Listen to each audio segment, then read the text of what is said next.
today we're going to be talking more about the Emperor of All Maladies, aka book on cancer. And today we're going to be talking about one of the rather radical attempts on getting rid of cancer. This started with a man named William Halsted. He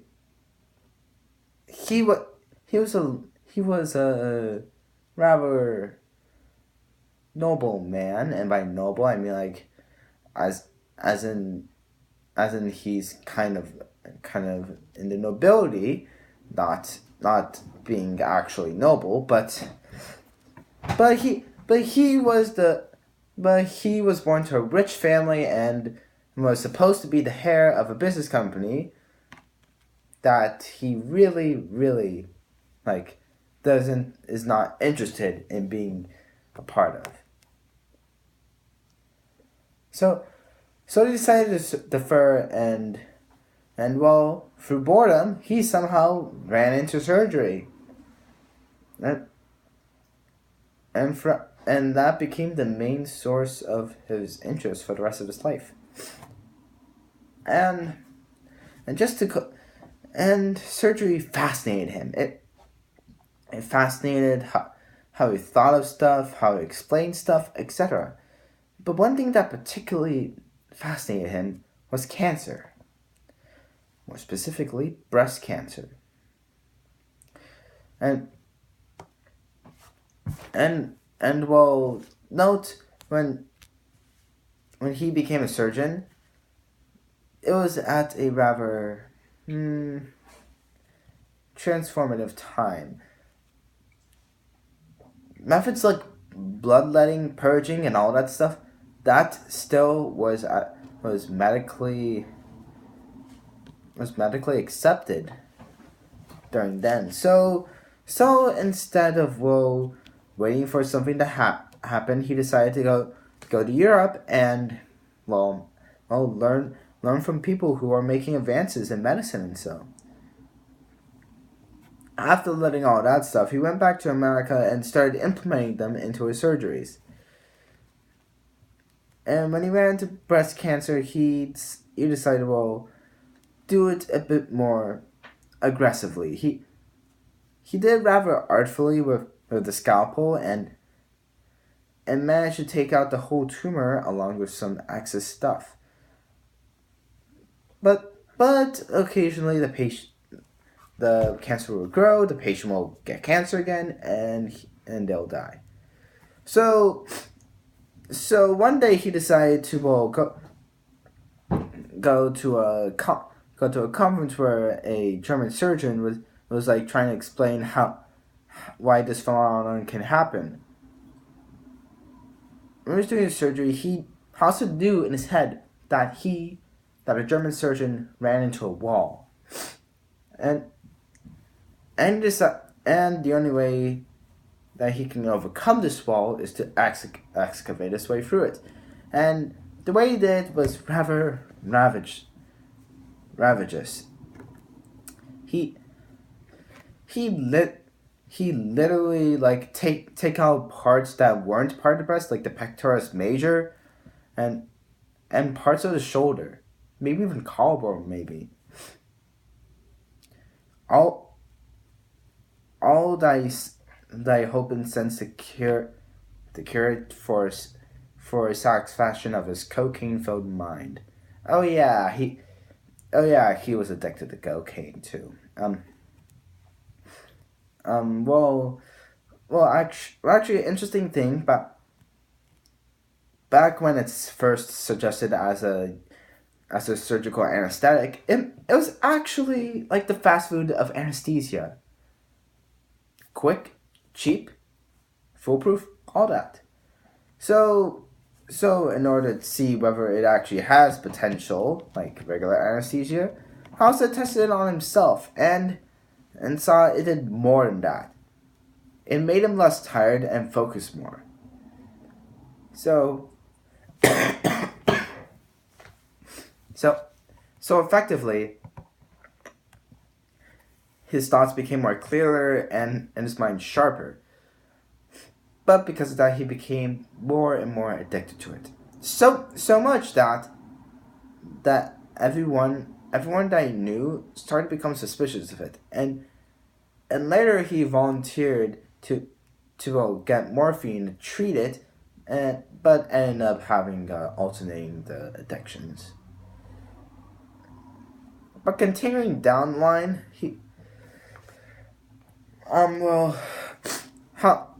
Halsted tried as hard as he can to get rid of cancer, even if it meant getting rid of stuff that would literally make the patient's arm motionless, like they can't move it, or if they even try moving it, it'll be pretty painful, but still, or other stuff that the patient doesn't want, etc. Halsted acknowledged this, but he said that it's one of the many sacrifices that has to be made in the patient's living, like wartime wounds, as he described it. Continuing forward, at the peak of his career, Halsted used it for even the tiniest of cancers. He excavate the whole thing, about pretty much the whole breast and parts of the shoulder, and even necks, and cut off lymph nodes and so.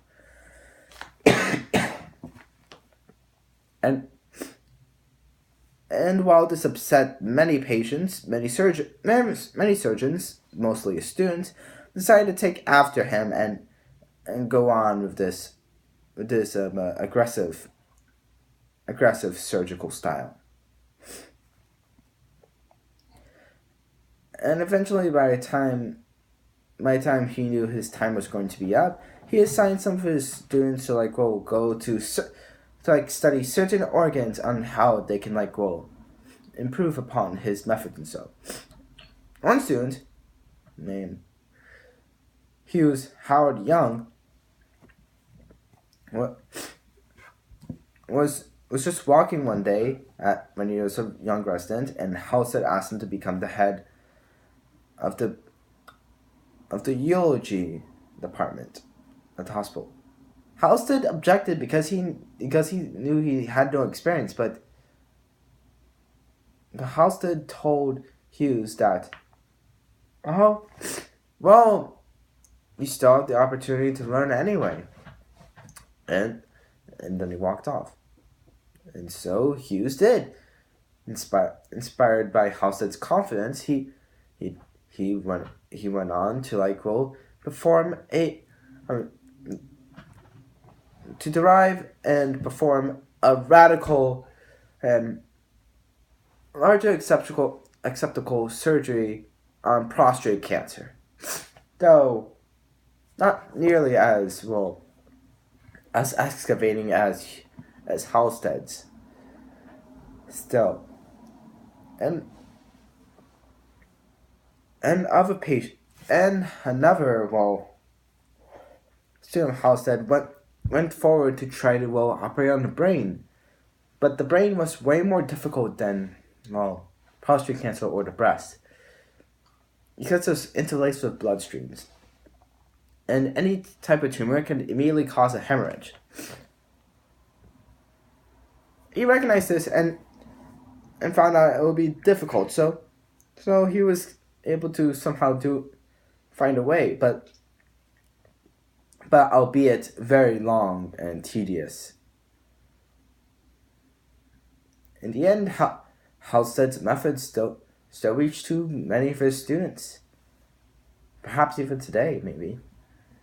And that concludes my reading. So I have some questions. So what is the difference between? So first thing, you say Halsted is still used. His technique is still used today. Well, possibly. I'm not even sure. I mean, but for certain, it was one pathway to cure cancer, but not. But it doesn't work all the time. Yeah, it doesn't work all the time. When did it? Yeah. Like smallpox. When did it not work? What happened? There's one method used by, well, like for smallpox, there's one method used by monks that well worked most of the time, but some people still died. And then there was Edward Jenner's method, which ensured that everyone survived. For smallpox? Well, in a cancer nowadays, Halsted method is kind of like out of 76 patients, 60 of them died, 40 survived. Okay. Wow. Okay. Yeah. Okay. So, what is the difference between his student and I said they did the same thing than him or differently? Oh, they did similar methods to him, but their style drastically differed from him because they knew how aggressive he can be with surgery, and some of them kind of defer to what he calls mistaken kindness, So then, this attempting not to disfigure the patient after surgery. Okay, so the student from Halsted did not want to take everything like Halsted did, you say? Yeah. Halsted took everything when you have a tumor, everything around, you say? Yeah. Everything. And this student did not do that. Some of them, well, they kind of did, but they were less aggressive about it. Okay, and that's what they use him like this, yeah? Mm-hmm. Oh, okay. Do you still hear today a lot of people having cancer from the breast cancer and they have to cut it completely? Do you hear that or never? Not really. I don't think so. Okay. Okay, I see it, yeah, okay.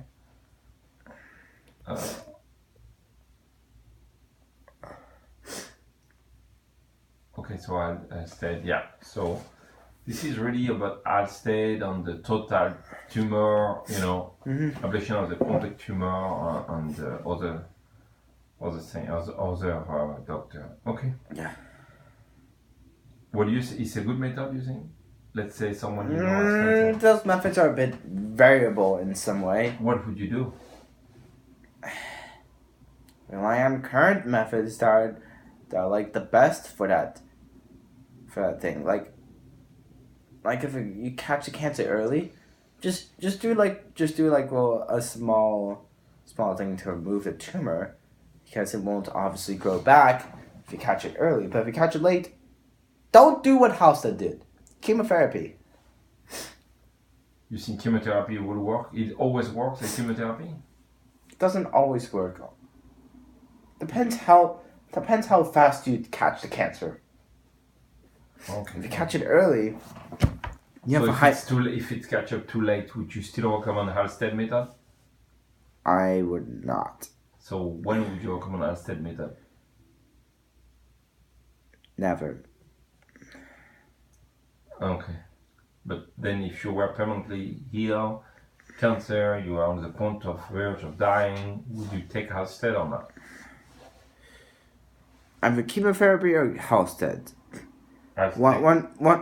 One that makes you either lose your hair, or the other that completely disfigures your body. Okay.